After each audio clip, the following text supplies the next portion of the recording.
Kemudian saya bertanya-tanya, kenapa di masjid-masjid yang mewarisi tradisi itu, apa namanya, Kesultanan Mataraman itu, nyuwun sewu ada Bilal ketika sholat taraweh.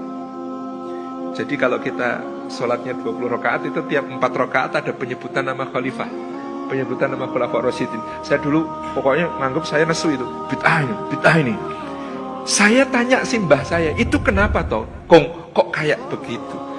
Engko sekle, ceritanya begini. Dulu ketika Islam masuk ke Nusantara, ternyata ada yang ikut pengen dompleng, yaitu orang-orang yang membenci khulafaur rasyidin. Mereka tidak suka pada khulafaur rasyidin. Itu ada yang pengen dompleng dakwah ini. Makanya salah satu dalam legenda Jawa itu, Wali Songo itu ada yang namanya Syekh Siti Jenar. Kenapa disebut Siti Jenar? Siti artinya lemah, Jenar itu abang, tanah merah. Itu adalah tanah yang tersiram darah Husain radhiyallahu anhu, tanah Karbala.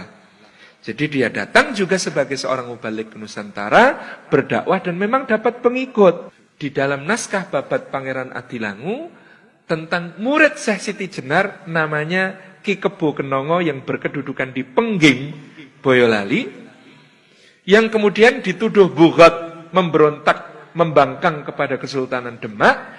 Itu Ki Ageng Pengging itu punya 2 ekor anjing. Anjing ini dia lempari batu kalau sedang marah. Anjing ini oleh beliau diberi nama Abu Bakar lan Ngumar. Jadi kebenciannya sampai di level itu. Maka kata kakek saya, beliau mengatakan, maka para raja dinasti Mataram itu mengkreasi satu amal, sebenarnya bukan amal, tidak termasuk di dalam sholat, dia diletakkan di luar sholat, hanya sebuah perkataan untuk menjaga masjid-masjidnya dari pengaruh Syiah. Caranya bagaimana? Al-Khalifatul Ula Amirul Mukminin Abi Bakr Siddiqi hal tardu'an, maka dijawab nardu'an. Al-Khalifatul Tsani Amirul Mukminin Abu Hafsin Umar bin Al-Khattab radhiyallahu anhu hal tardu'an, nardu'an. Nah, pertanyaan kemudian dijawab hadirin, nardu'an ini untuk menjaga rakyat Mataram dari pengaruh Syiah. Ternyata begitu caranya. Nah, saya tanya, mau enggak jadi bid'ah boh itu? Wow, enggak ada tuntunannya kok melaksanakan yang seperti itu. Yo dianggap bid'ah yo piye yo le, ning itu ketika itu diperlukan untuk menjaga akidah. Ya, orang Syiah ikut tarawih di situ mesti enggak kuat. Mesti metu, enggak kuat itu kalau kemudian dengar yang begitu-begitu di dalam tarawih. Makanya itu menjaga akidah masyarakat awam. Turno yo le, wong itu kan di luar salat. Wong di luar salat iki kowe takon karo jejermu. Ngelak ora e?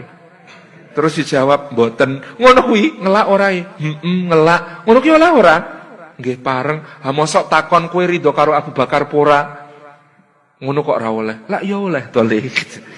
Jadi ini bahasa kakek saya ketika menjelaskan bahwa yang seperti ini dulu dipakai untuk menjaga akidah. Masya Allah, kalau itu benar, memang demikian keadaannya, betapa luar biasanya bagaimana para ulama ini kemudian menjaga kita semua, masyarakat awam, dari pengaruh-pengaruh yang berbahaya.